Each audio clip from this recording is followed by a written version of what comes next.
Good afternoon. Welcome. I'm so excited for this panel. I'm Walden Su, the Bureau Chief of CFO Journal at the Wall Street Journal. This is my first MIT CFO event, so I wanted to just thank all the organizers, Jeremy, Paul, Katerina, and all the staff for all your organization. We've been a long-time partner. The journal's been coming here for several years, but this is my first time, so really excited about the morning sessions and our panel today. Just curious, a quick show of hands, how many people are here for the very first time? Just want to see. And the entire panel too, that's fantastic. So great to have so many new faces at this conference, bring some new energy. I'm gonna make a few quick opening remarks, and then I'll go down the panel just to have quick remarks from each of the experts on the field. And then we're gonna save about 10 minutes for the end for Q&A. So start thinking about that, and I wanted to really tap the expertise in this room.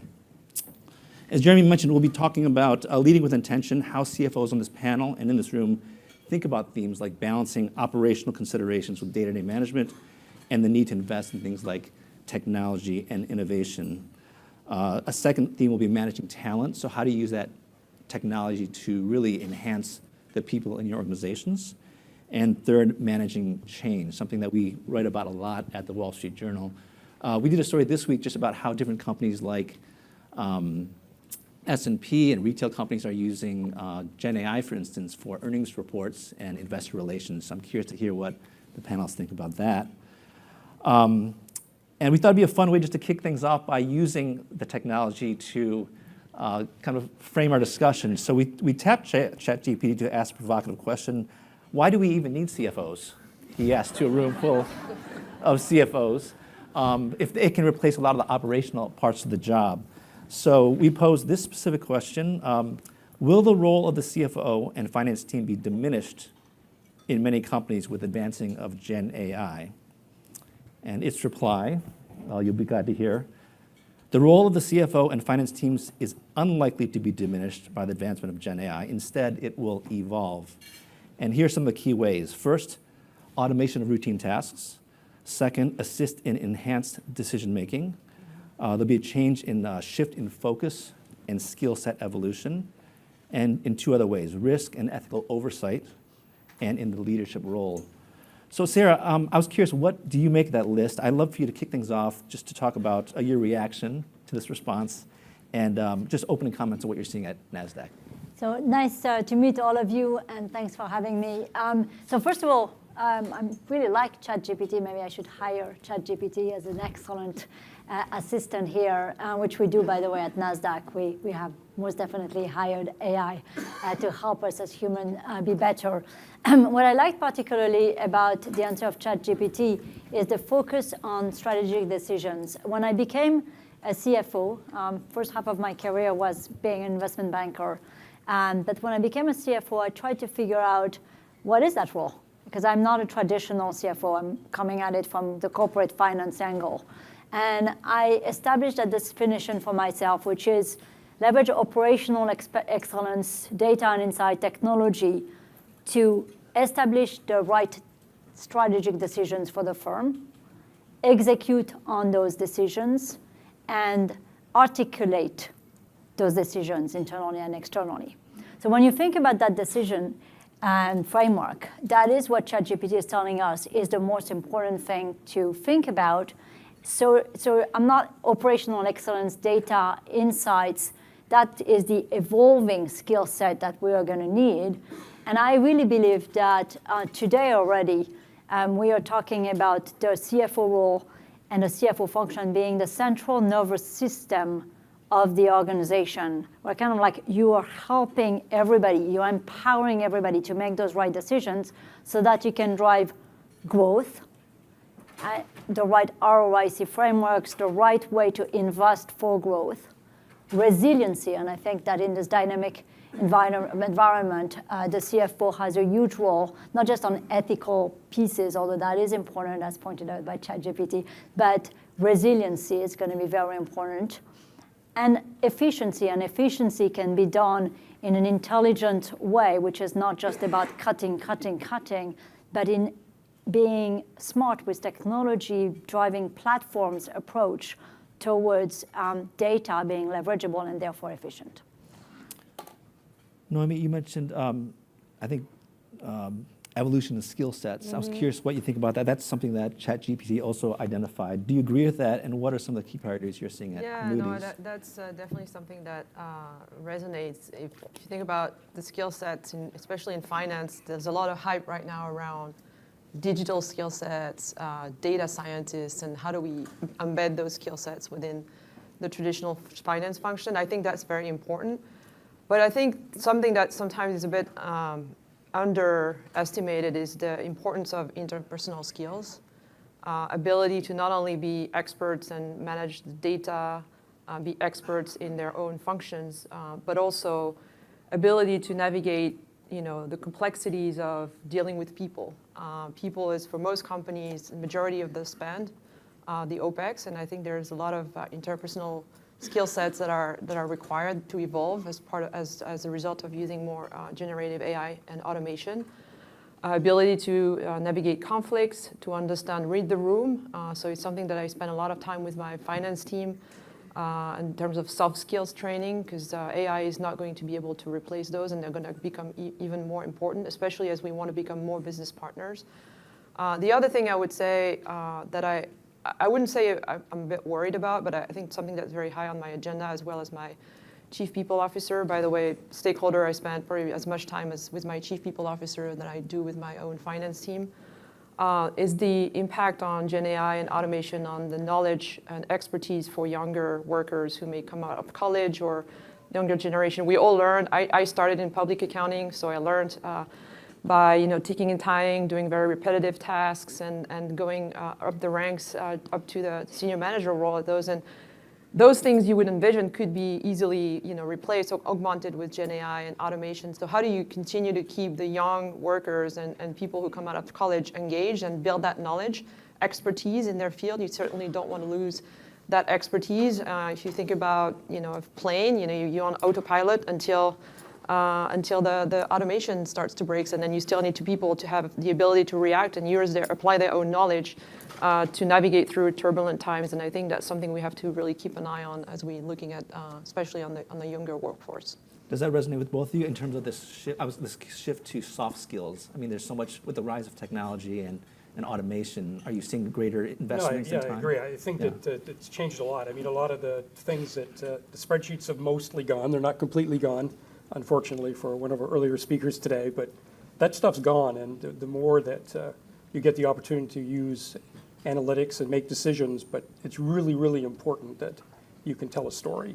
And so making sure that the folks in the finance organization who are coupled in our organization, all of the business units have CFOs, and making sure that they can represent the team they're with and tell the stories appropriately and clearly, et cetera, to influence the decisions we make about where we invest, how we invest, et cetera, I think are really, really important. And like Noemi, I have a 27-year-old son who started his first job during the pandemic.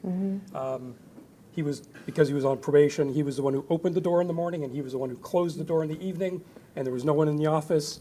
And I think that importance of making sure that you can learn from other people and make sure that you can't get those skills unless you're in a group, but those skills are really, really important, and having that human factor, that interactive element is really important in all disciplines and in finance just as much. So I 100% agree on the soft skills and on telling the story. I would add that I am not afraid of the machine replacing the very intelligent analytics. The AI is actually not threatening data and analytics jobs to go away. It's really much more about replacing some mundane tasks by more intelligent tasks. But I do believe that it is going to be a partnership between AI and the humans, and that the best people are still going to be needed to advance the thinking. Talk to me about your partnerships. I'm curious about first, like the ROI you're seeing on some of these investments, but who do you see as your key partners, whether in the C-suite, and once you have a vision, a strategic vision, what's your thinking of how do you get buy-in from the C-suite and different partners, and also from the wider company? So I think on the partner, obviously you want to have a fantastic partnership with the CEO. as the CFO. Like that's going to be a really important partnership. I also really think that the CFO is the role that partners with everybody.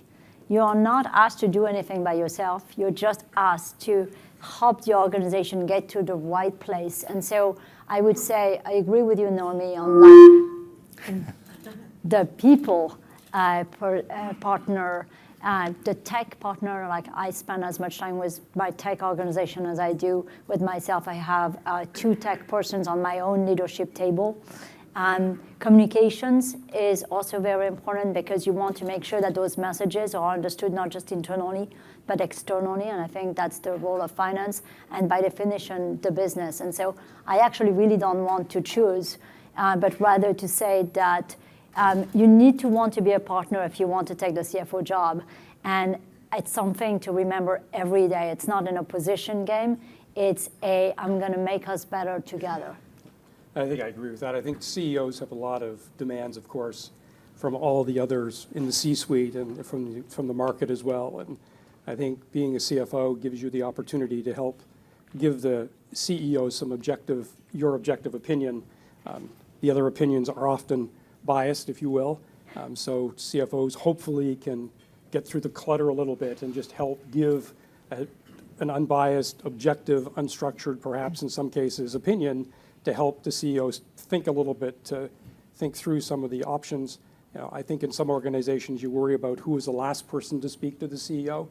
You got to make sure that you're the last person to speak to the CEO, and you need to make sure that you develop those partnerships across the rest of the C-suite to make sure that you understand what's happening in the organization so you can help cut through the chafe and make sure we make the best decisions, the best informed decisions we can at the time.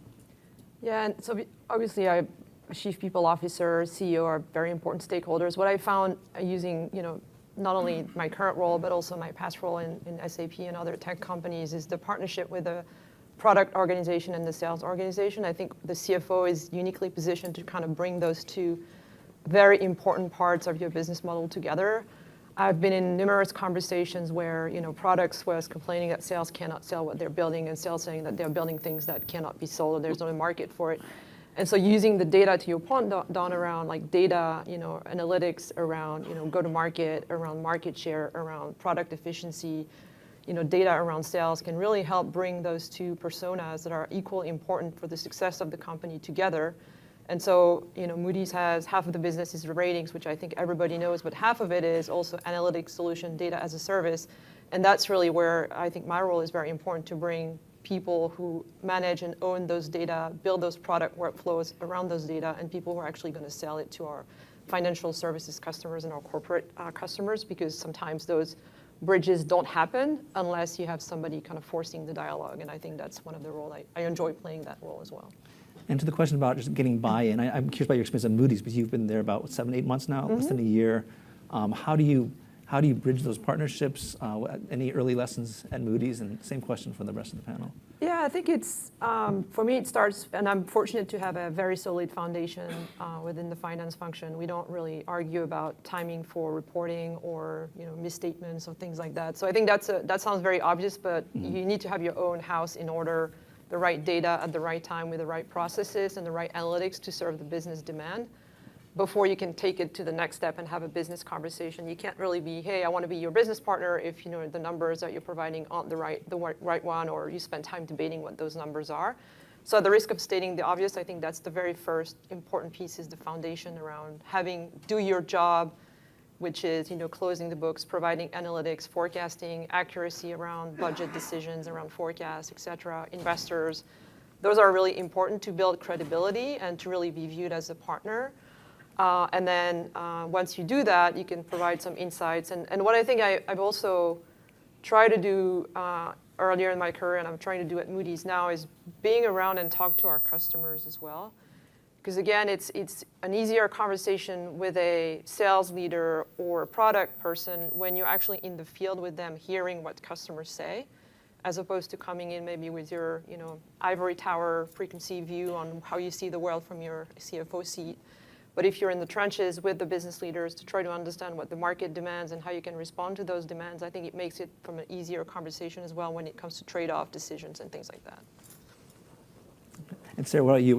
I violently agree with Naomi on spending time as the CFO with customers. It's important because it gives you understanding, first of all. It's important because it gives you credibility, but it's also even important in terms of the investor dialogue that you then carry and where you represent the firm, and really having those nuances is where you're going to be able to add value to the investor dialogue. That color is incredibly important. The other thing, to answer your question, Walden, is it is very, very important to have frameworks. Like, I really believe that we're here to have great data. We're not debating data. I think that's a very important thing. And then great frameworks. Because at the end of the day, everybody would like to do the right thing. If I say, would love to add value to shareholders, clients, and employees, I mean, what's wrong with that? Everybody will agree with that. But then how do you achieve that? And so, for example, we have a return on invested capital framework, which we apply to our investments.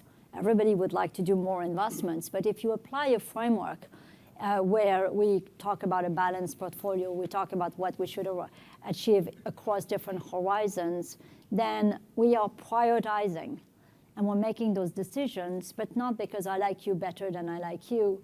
And that partnership becomes very healthy because we are all agreed on we should have this proportion of defense, this proportion that delivers to the cash flows and the shareholders, this proportion of R&D. And by the time people are putting external guidance, which could be a different framework, all of those different elements enables us, CFO, to just tell the street what is being said internally.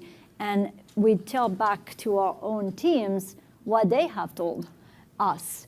And then we become a mirror. And so according to the framework, what you're proposing doesn't work is an easier conversation than I disagree with you. Mm-hmm. I think you need to build credibility as a CFO. And I've had a very fortunate career at ADP. I've been, in my 26 years, I've actually spent 20 leading operations. I've only come back to the CFO role for 3 years after starting in the CFO role in Canada many years ago now. And I've had the opportunity to listen to customers, including Sarah, who's a customer and called me not so many months ago.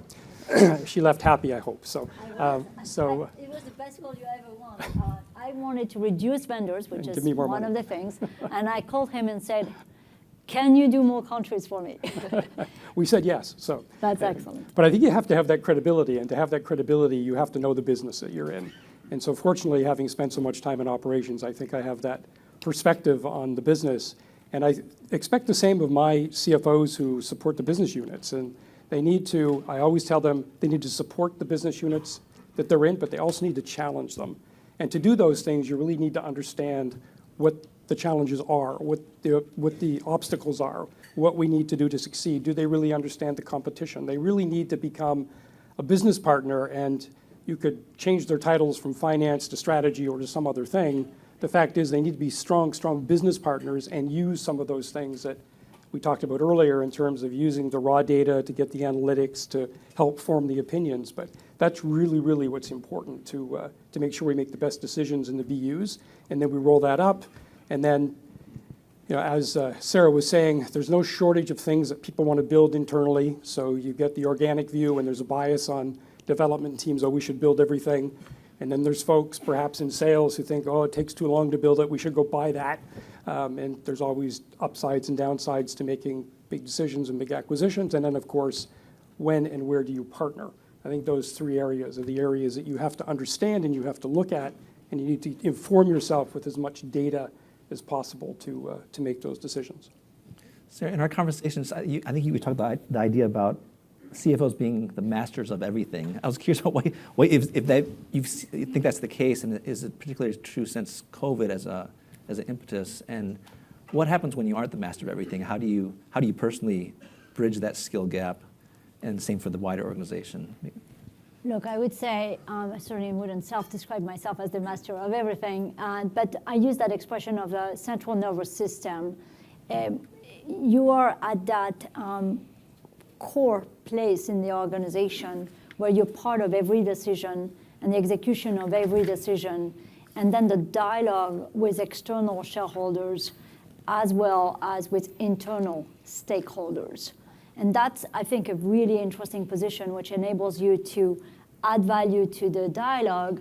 I think technically also the role of the CFO has really expanded. Like I happen to have M&A, I have ventures, I have the facilities, and so a lot of like the real estate decisions are very actually important to culture. And when you go through all of payroll, happens to be me, which is why I was in discussion with Don. So there are roles that a few years ago you would have said ESG is also part of the finance function. So I've got a lot of roles that I manage. And I think that's also important because I deliver substance in addition to the implementation of the frameworks on behalf of others. Yeah, I would complement that in terms of being at the center of a lot of things. I think a lot of it has to do with the accountability of the CFO role to also lead by example and kind of eat your own food, so to speak. Yeah. I've seen a lot of instances where my own team comes up with an investment request of a new financial system, a new thing where you don't really have a very solid ROI. Mm-hmm. And so I always kind of go back to the basic principles of if you want your business partner to be thoughtful about balancing growth and profitability, having ROI-based decisions, you can't just go out there with your own investment requests and be very loose about what you're asking for and why. So again, very, very basic, but I found that to be very important to the culture of within the finance team in general to build credibility with our business partners. So that's one element of it. And then obviously to the conversation about seeing a lot of the data, being at the center of everything pretty much touches the CFO function in general. So you see a lot of things, and having the ability to not only digest and produce, the analytics that get fed from all this data or discussion points, is the ability to communicate that back to your shareholder. I think it's also an area where I spent a lot of time with my team. We talked about the expertise and then the business partnering role. Generally, you'll find that the people who are really good at certain areas of expertise aren't necessarily the ones who are really good at communicating on having that business partnering interaction. So it requires a lot of training. And so that's an area of that I think is very important in my role as leader of the finance function in general, who see a lot of things and has the ability to influence and lead by example for the rest of the organization, is to have people who can communicate, communicate the objectives, communicate how we approach things internally, communicate how we showcase how we leverage our own technology to do things better so that the business can then do better things. We haven't talked about Gen AI use cases, but it's, again, hard to go and force a customer service organization to use Gen AI to be more efficient in the way they address customer requests if you don't have your own use cases built in within finance to demonstrate how you can gain efficiency with the tool. So we'll get to Gen AI, but I'm curious about the discussion this morning about workplace culture and the idea of tone at the top. I think you were there. I was curious what you thought about that. How would you describe your own workplace culture and leading by example? Yeah, I think leading by example is really important, and I'm not so sure I agree with some of the stories this morning. I'm not sure you should hire a CFO who's been to jail before, but probably not a good place to start. But in any event, I do think that you do need to lead by example and walk the talk, so to speak, and I do think that what happens in the CEO's office and the CFO's office really informs what the expectations are across the balance of the organization. So I think that's really, really critical. And unfortunately, sometimes, and I just say what's happened in my organization, I think the hurdle rate is higher for you to do things in your own group, because we all look at what we're doing and we're all serving our clients and our customers and trying to expand, and it makes it harder to justify some of the internal investments in places like finance and other areas of the business. The internal systems tend to always be on a different tier, perhaps, than some of the things that you want to do to make sure that your product is getting distributed better or you're getting into more markets, et cetera. But I think, Walden, I think it all comes back to you can't be a master of everything, but then it comes back to talent. And it comes back to even within the finance organization. As I said, I didn't come back to finance for almost 17 years. And I had never dealt with the street. Even when I was a CFO, I was an operational CFO. So had I spent a lot of time in treasury, No, we pass through $3.1 trillion a year of other people's money, client funds. So I need to make sure I have a good treasurer. I need to make sure I have a good chief accounting officer. I need to make sure I have a good tax person.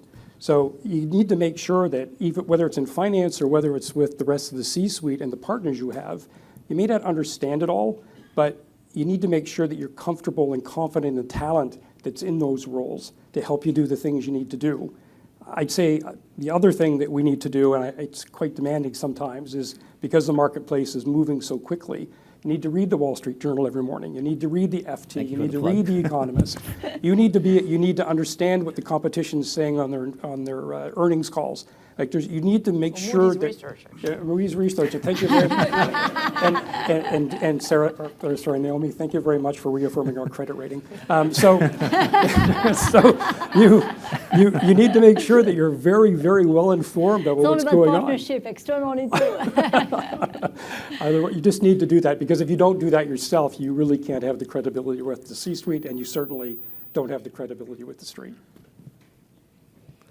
You mentioned use cases for AI. I'm curious how you're thinking about it, how you think about it in terms of investing in it. Are you using it for AI for doing credit ratings? Yeah, we have a lot of innovation. Actually, that was one of the, quite honestly, great surprise coming in 7 months ago. I hadn't imagined that Moody's, who's been around 115 years, had been so at the forefront of Gen AI in our product. We have the luxury of having a huge data estate, data around more than 525 million companies, 73 trillion of debts that we've rated over 115 years. So the data is a gold mine for us, and now we're really investing in making those different data elements interoperable so that people in banks, in insurance, in corporate can use those data sets to do KYC, to do credit analysis, lending workflows, et cetera.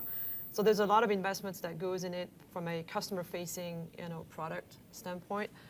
Internally within finance, I think we still have, my personal point of view is in the next couple of years, the efficiency gains are going to come primarily from data and process redesign.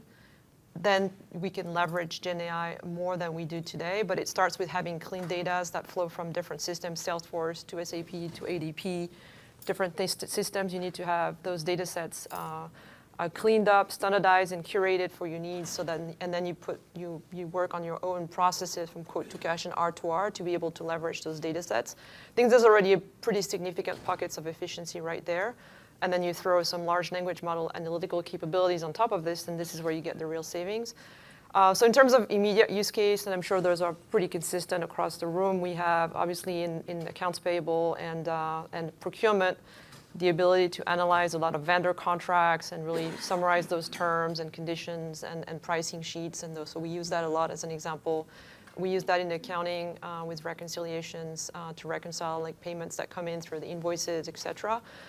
So pretty sophisticated use cases, but I think there's more to come once we have the data and the processes that can then leverage a lot more capabilities from Gen AI. Same for Don and Sarah, like possible use cases, and how do you get buy-in in terms of allaying any concerns about jobs being lost and things like that? Yeah. So I will say again, back to the partnership, I do believe in the partnership with the AI.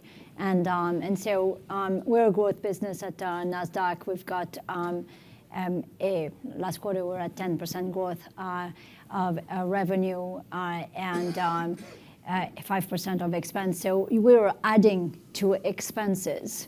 And I think that is a very reassuring thing.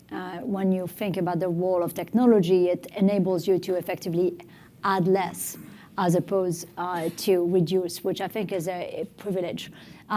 We have use cases in the products, which means that are really distributed already into our products with our clients. And we have use cases, as Naomi described, on the business. On the business, we have very similar use cases for finance. For example, I won't use the same ones, but we have those too. But also, for example, VAT, lots of rules. You can digest those rules, and you can actually have a better link to your invoicing, and that saves you time. Collections. also can leverage Gen AI, just to use two different ones, which I'm sure you have to. And then the principal differentiation is data. Data, data, data. And so one of the things that's also within finance for us is client data management, because at the end of the day, you really want to invest as the CFO in client data so that you can know, because you have all your data in Salesforce, but if you have 1,400 times the same corporate or the same bank, that is not going to enable you to actually have a system where you make decisions based on that data. And so cleaning up that data is also something which Gen AI can do, because matching J.P.Morgan with JP Morgan with Chase, with JP Morgan Chase, with JPM. I've been 25 years there, so I can give you all the acronyms possible for that one. But you can get to 1,400 iterations for one client in some companies. So if you get that cleaned up, which you can do easily with Gen AI, that's a fantastically important use case. And if you look at what we're doing in the products, like we have, for example, a product which is financial crime management, where we are reducing the time to review suspicious alerts by 90%. And that's what AI can do in the business. And why can we deliver that already to our clients? Because we were 10 years ago in the cloud and 7 years ago in AI. And we keep working on our data. And I would say, Don, my argument is you've got to invest in the platform, and I know you would agree with me, but like you've got to invest into the platform infrastructure if you want to be at the lead in terms of like the division's capabilities. And I think that that's our argument as a finance community, to be able to have those tools will serve the business to make the right decisions. No, I agree. We have many of the use cases you mentioned. I won't repeat them, but very similar use cases within finance. But the biggest opportunities for Gen AI is in the broader business.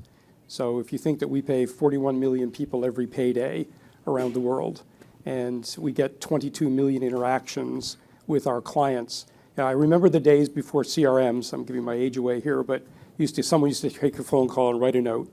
And then we got CRM systems. We were, I think, Salesforce client number 2. So we have Salesforce broadly deployed across the organization. Then it was, okay, here's the drop-down boxes. Why did someone call? Well, it was usually the first box or other. And now, when you think you got 22 million interactions, be they phone calls or cases or tickets or whatever you want to call them, Gen AI can really sit on top of that and really, really go through that and give you meaningful feedback on what are clients asking about? Why are they asking about those things? Do you need to redesign the workflow within your product? Are there triggers? Are clients who do certain things likely to leave you because they're frustrated with something in how they work?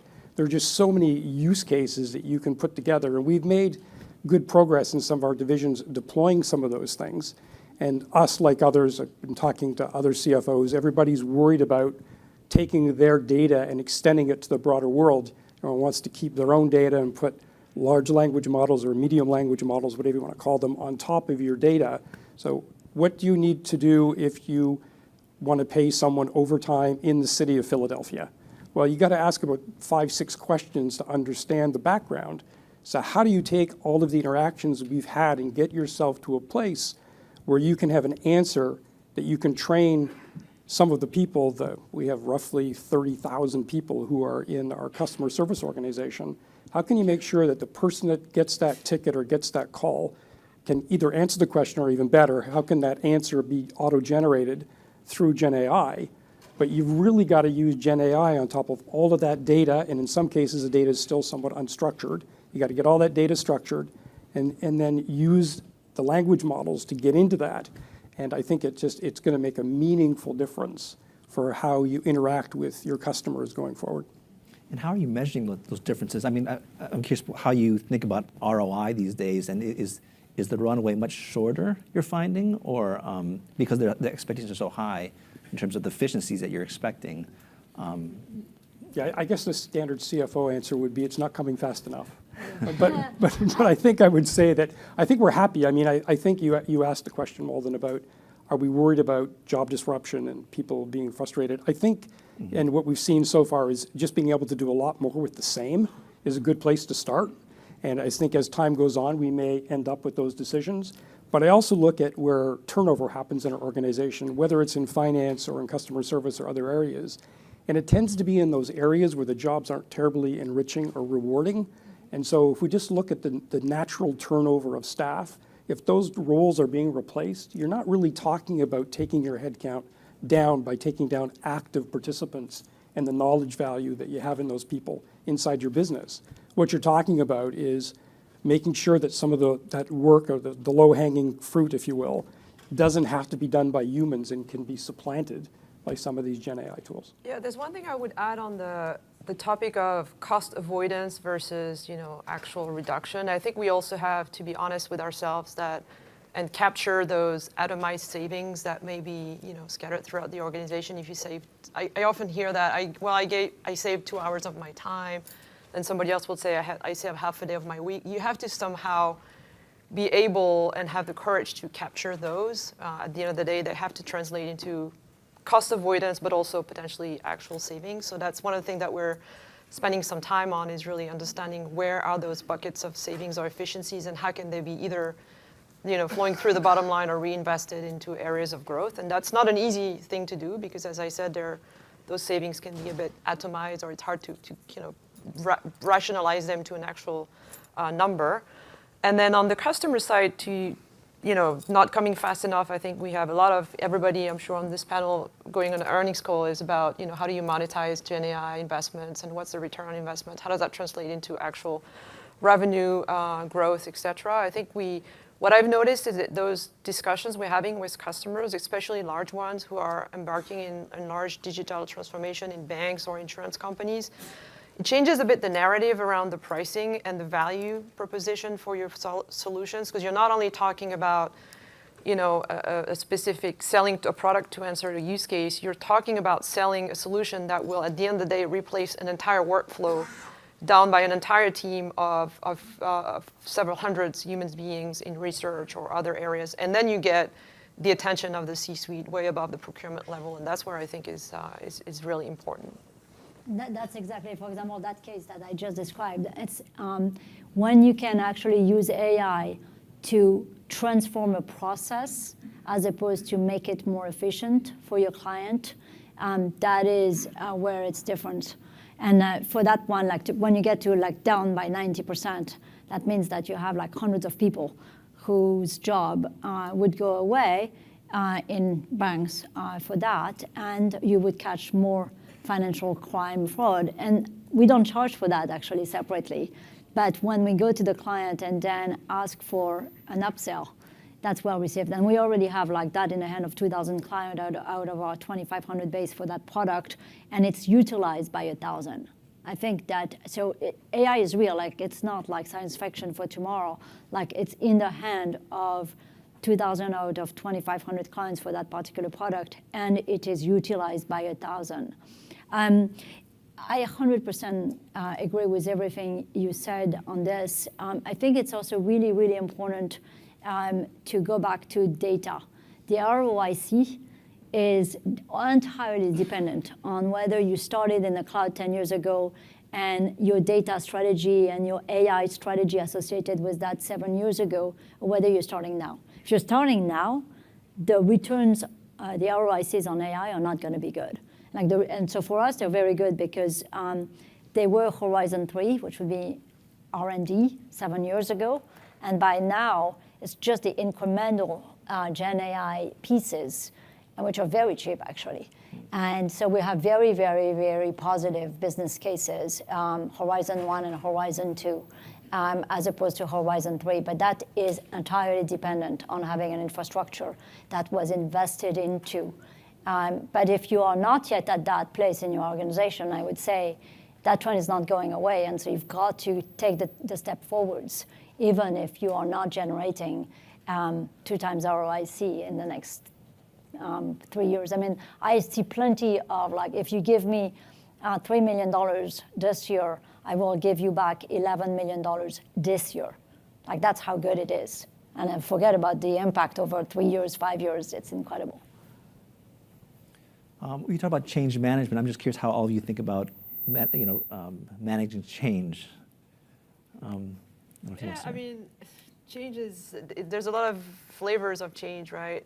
You have interest rates environment, you have geopolitical uncertainty, talent pool is evolving, you name it, right? I think what I try to tell my team and the broader leadership team is focus on things that you actually control.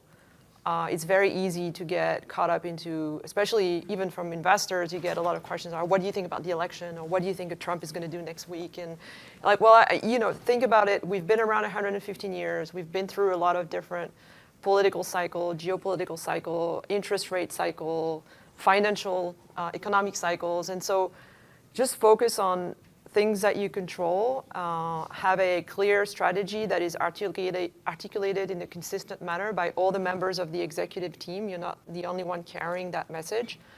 I think that's for me the best way as a leader to manage the change and make sure we stay true to our values and mission without being distracted by the short term.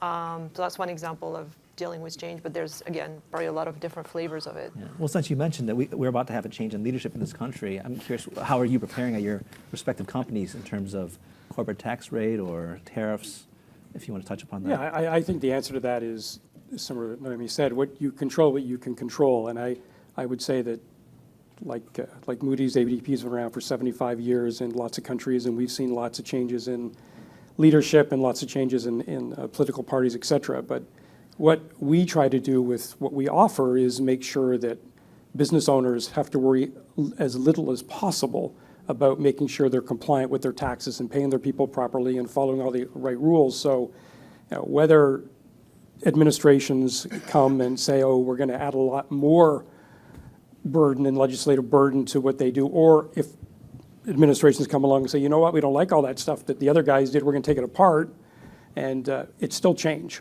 And you have to do it right. And so you're doing it right today, and if it changes, you still need to have to do it right.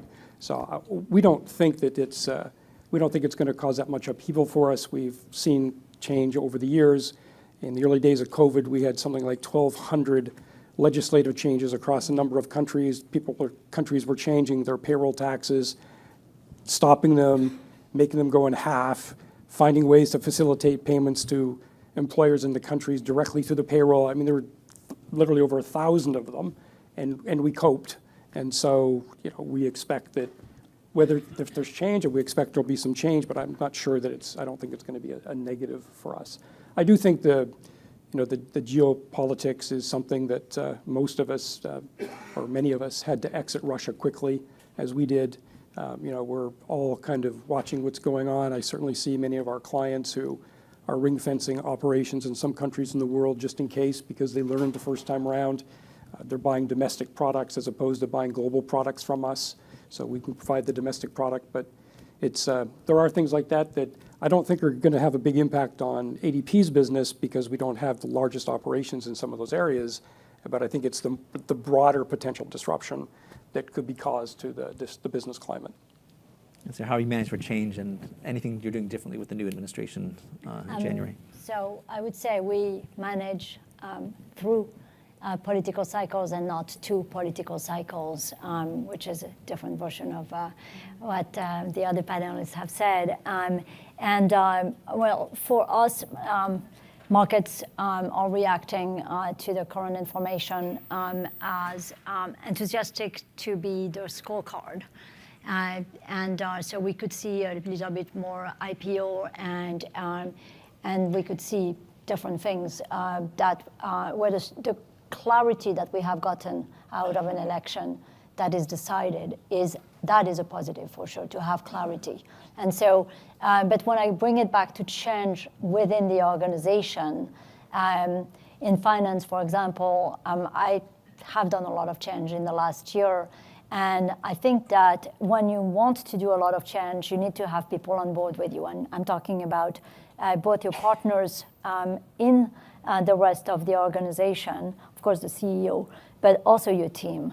And my method to change, because I like to do a lot of innovation, a lot of technology adoption, is to deliver along the way. And so I think it's very, very hard to convince people that you should have budgets to go do this thing for 3 years, and then I'll see you in 3 years and give you a fabulous big bang outcome. It's really important to be incremental and to be able to deliver along the way, even internally.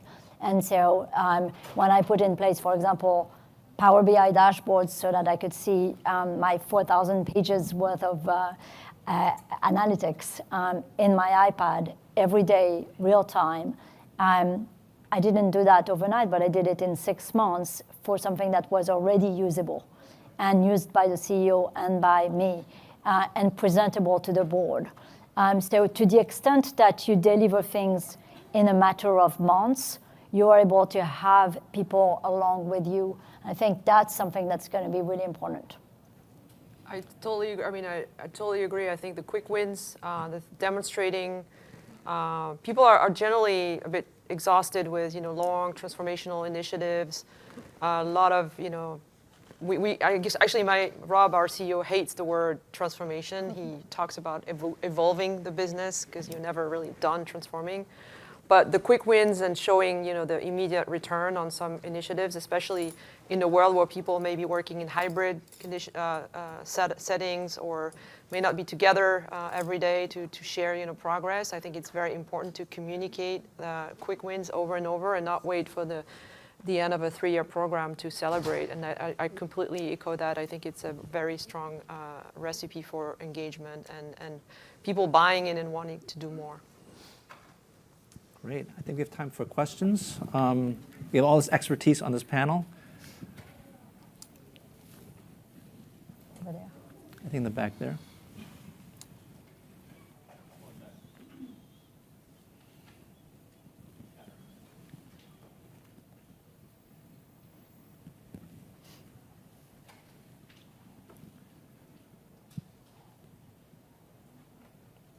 Cristian Capellino from Orbia. Thank you for taking my question. So you presented the benefits of AI in terms of creating new capabilities, insights, and also basic prerequisites such as having data quality. My question will be more related to the limitations and potential business disruptions that we can have once we have really implemented this. And I will divide this into 3 categories. One is we have trained the models based on a certain state of the system, and we expect the answer to be consistent with that. What happens when the system needs to operate outside of the normal guardrails, let's say in a crisis or in an event where the variables are not behaving as expected. So how can we rely on AI in that situation? The second one will be the inherent limitation based on the lack of explainability of the result of AI. So if we are proposing an analytical prediction on something that is the result of some complex AI calculations, but we don't understand and we cannot replicate or explain why is that prediction. How do we manage that? And the third one will be in the case where you, after developing these new capabilities on AI and you have replaced and lost the capability to recreate that manually, and all of a sudden you lose access again, in a crisis situation or disruption, how do you operate? So it's this concept of resilience. How do you incorporate it into the business case of AI?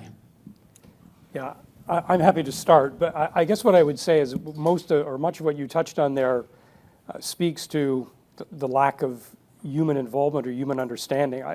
As much as I think we're all happy for Gen AI and the models and some of the analytics it's producing, in your business, in your industry, somebody needs to be watching over those things and make sure that what comes out the other end makes sense. I mean, we need to understand that the prescription works. So the doctor doesn't really understand how they build the molecule that's in the vaccine, but they can see the results, and the results have to make sense.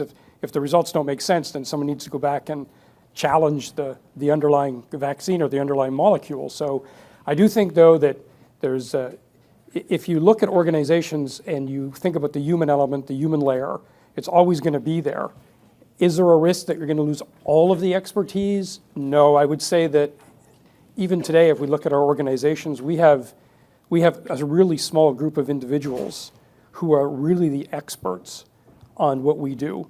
And making sure that those experts come along with you on the journey, on the evolution, makes a lot of sense because you're always going to need them. We just can't take what comes out of Gen AI for granted. We need to make sure it's understandable and interpretable and also usable. So I would say a lot of what you mentioned comes down to having people looking over top of what's happening from Gen AI. And the other thing I would add to that in terms of limitation or things to consider, and I completely agree with the importance of the human element to it, is also the design and build of a framework within your risk management functions. I have a risk management under finance as well. As you can imagine, we're heavily regulated. We serve customers who are heavily regulated as well, large banks, insurance companies, financial institutions in the broader sense. And so you want to be able to demonstrate that you're thoughtful in your use of Gen AI. You don't throw in MNPIs, you use your own proprietary data. You always have a source and a reference to anything that comes out of the Gen AI algorithm. And those are important things that not only for your own risk management standpoint, but also that's some things that customers expect before they can trust you with their data. And so that's another thing beyond the human element, is having a framework that addresses some of those potential limitations. Any other questions? Right there. With the election results, right, I think we are looking at drastic policy changes. Historically, a lot of policy changes, including climate, geopolitical, and all that. So do you consciously plan for this in your 2025 planning? Like interest rates, inflation, geopolitical, climate changes, what have you? And if so, what kind of mechanisms do you use to evaluate different scenarios? So, I mean, I come from the background of banks, which is the place where you actually do stress testing by requirement. And so you have to manage to a very wide range of outcomes. And you have to do stress testing and scenario planning across many, many variables, sometimes 300 variables. Now that I don't have to do that from a regulatory point of view at Nasdaq, I actually continue to do scenario planning. I think scenarios are incredibly important. And so you're not going to have necessarily the doomsday, everything goes wrong scenario, but you need to make sure that you have the ability to operate within a band of reasonable outcomes. And I think that it's wonderful to have the ability to operate in the best of cases, but it's equally important to operate in that mildly negative outcome.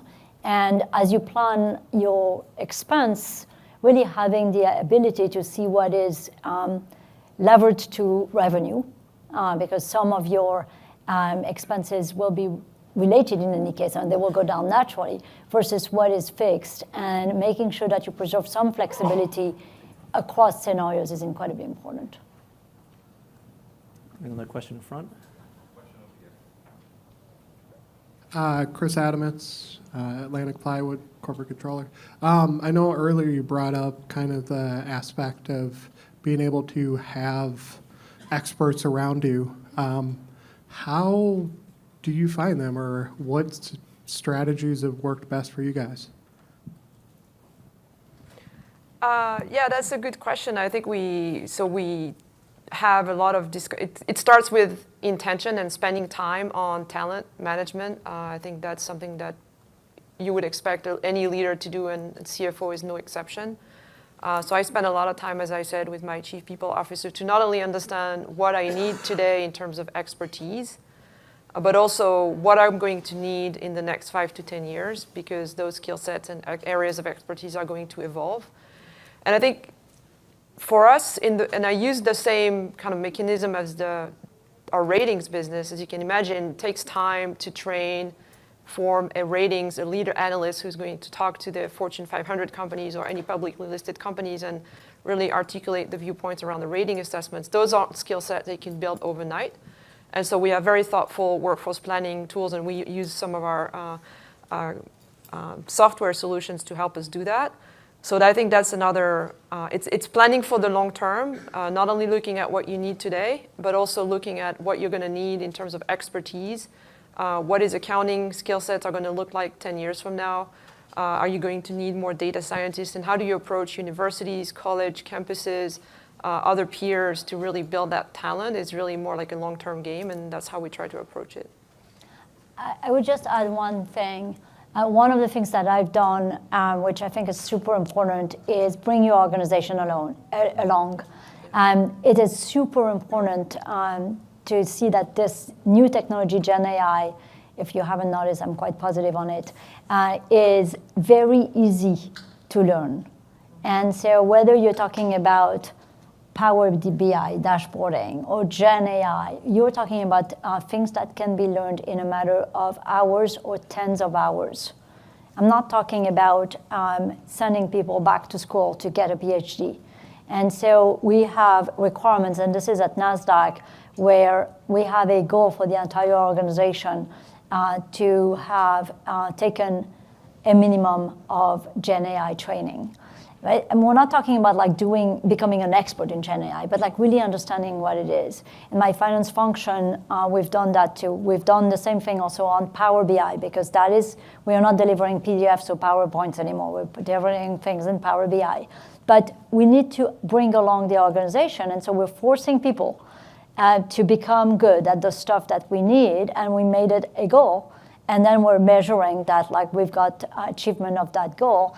And once we have accomplished our 90% goal for this year, for next year, we're talking about, okay, so that's like on the 5-hour training. Now let's get not the whole organization, but a subset of the organization taking the 30-hour, where they will be able to contribute in, but we're talking the difference between 5 and 30. And it's really beautiful to see how one of my product owners is a controller who knew nothing about Power BI and is now leading the development of those dashboards I have mentioned. And that person has learned and did not have to like take a year or 5 years of interruptions in their career. And so that's what's really exciting for teams, to be part of the journey with you. And I actually think that those new technologies are much more conducive to that than the technologies that came out 5 or 10 years ago. So I think we have time for maybe one more question, and I had a closing question for the panel. Hi, Jeff Reyes, and my question is, now that you're at the top or near the top of your careers in finance, who do you look to for leadership or mentorship?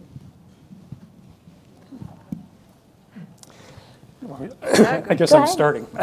So, no, I think I have a lot of respect for our CEO. We have an interesting company. We've been around for 75 years, and we are on CEO number 7. So the tenure and the understanding and the depth of knowledge of our CEOs is pretty phenomenal, and they've all been internally promoted and developed. So looking to Maria Black is important for me.